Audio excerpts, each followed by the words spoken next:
celle qui représente en fait, celle qui amène la dite personne quand même à évaluer ou bien en tout cas à pratiquer de bonne manière. Donc ce qui dit que j'espère que durant toute cette période, nos collègues se sont auto-évalués. Ils ont pris la mesure de la situation et par conséquent, ils seront quand même prêts à repenser la manière de pratiquer. Parce qu'aujourd'hui, vous n'êtes pas sans savoir qu'il y a trop de problèmes au niveau même de la pratique, au point que beaucoup de Sénégalais sont en train quand même de discréditer et cette institution qui est une institution majeure, qui est une institution très importante dans le dispositif sociétal de notre pays. Alors, Abdou Sané, peut-on s'attendre à cette auto-évaluation dont parlait tantôt Moussa Ndiaye pour avoir une meilleure image de l'Assemblée nationale? Je n'en suis pas sûr, pour 2 raisons. Lesquelles? Premièrement, entre cette législature et celle qui l'a précédée, beaucoup d'eau a coulé sous les ponts. De mémoire de Sénégalais. Jamais dans notre histoire parlementaire, un khalife général ne s'est prononcé pour apprécier une législature. Ce qui est fait cette fois-ci avec le khalife général des Tidjanes, qui s'est prononcé par rapport à la qualité... Le khalife général des Mourides, des Tidjanes. Des Tidjanes.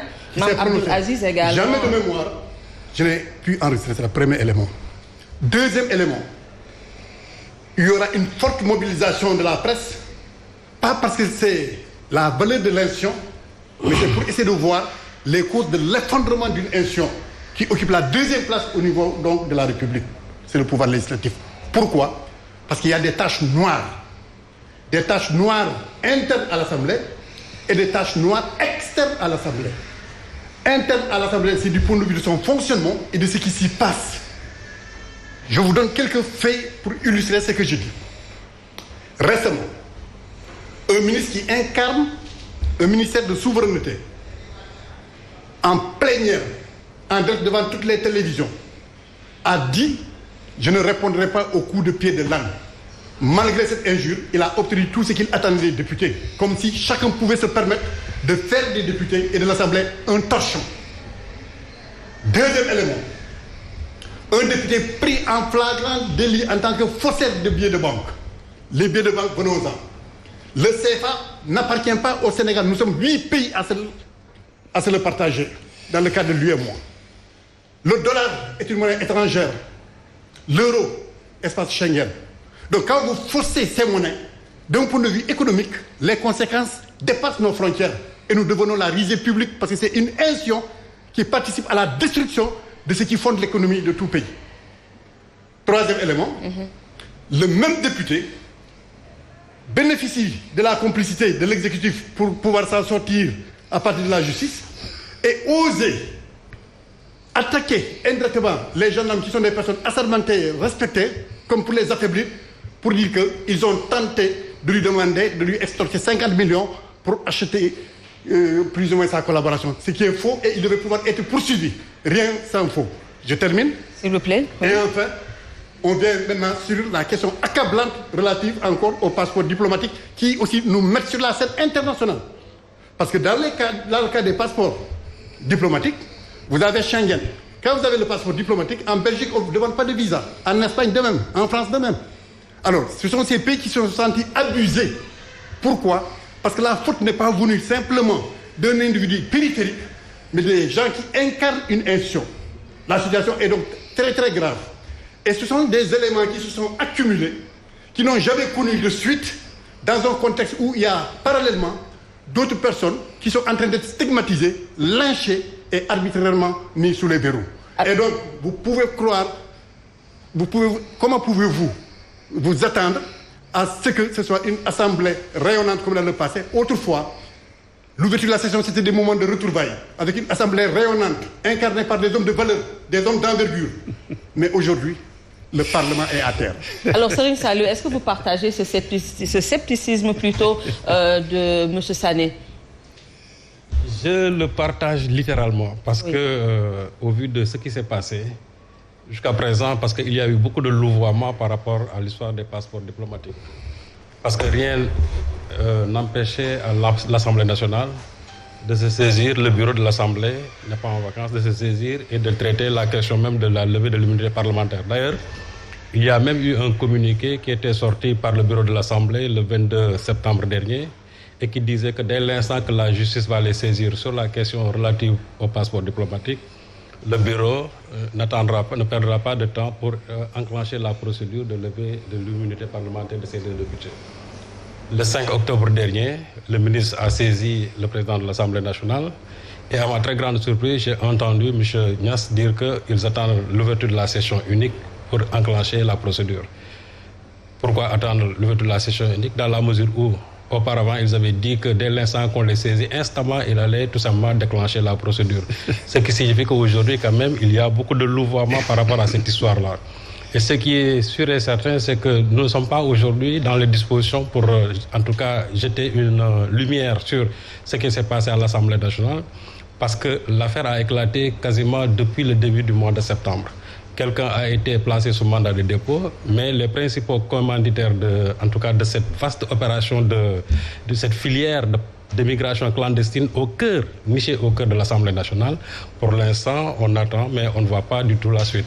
Et ce n'est pas aujourd'hui l'ouverture de ces sessions-là qui va régler ce problème, parce que moi, je l'ai dit tantôt ici, ce problème dépasse largement l'Assemblée nationale. Si aujourd'hui on veut résoudre ce problème, il faut se tourner du côté de la présidence de la République, il faut se tourner du côté du ministère des Affaires étrangères, mais aussi il faut se tourner du côté des mairies où ces faux certificats de mariage ont été quand même... Une enquête approfondie. Une enquête approfondie. Mais si demain on veut circonscrire ça sur les deux députés, ne serait-ce que pour les mettre à l'abattoir ou bien pour leur assurer après une retraite dorée, je crois que le Sénégal ne sont pas des demeurés et en tout cas nous attendons la suite qui sera réservée à l'histoire de ces passeports diplomatiques. Alors Moussa Abdoulaye Ndiaye, il faut le reconnaître quand même, la rentrée de demain ne sera pas une rentrée de joie comme la rentrée des classes, sachant que ces deux affaires dont parlait tantôt M. Sané et Serigne Saliou Gueye vont quand même créer un malaise demain à l'Assemblée nationale.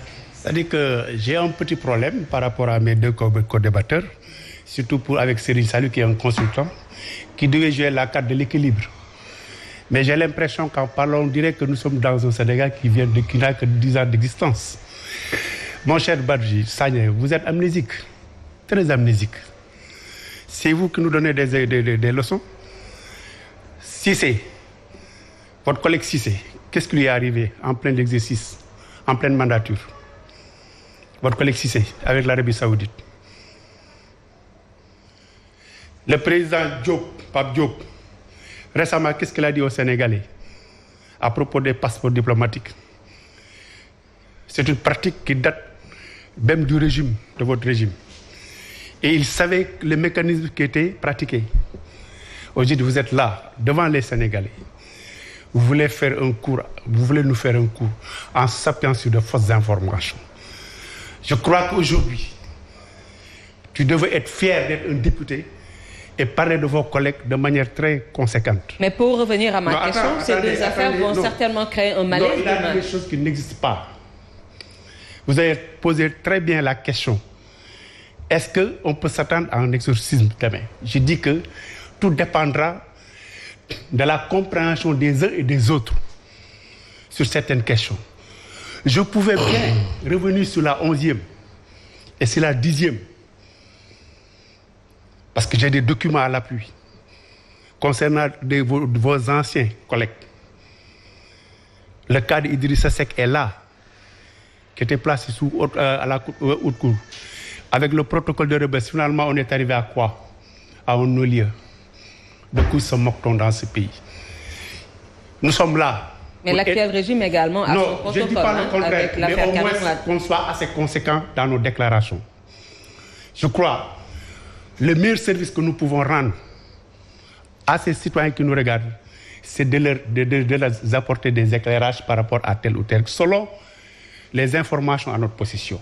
Alors, pour revenir à ma question, M. Ndiaye, oui. Vous conviendrez avec moi que ces deux affaires dont parlent Serigne Saliou et Sané vont quand même créer un malaise demain lors de l'ouverture de la session. Pas du tout. Sans nul doute. Pourquoi créer un malaise? Je dis que ce qui s'est passé, c'est d'abord une responsabilité individuelle. Moi, j'ai pratiqué l'Assemblée nationale. Je n'ai jamais pensé agir de la sorte. Et d'autres aussi. Maintenant, il s'est trouvé que dans le groupe, il y a des gens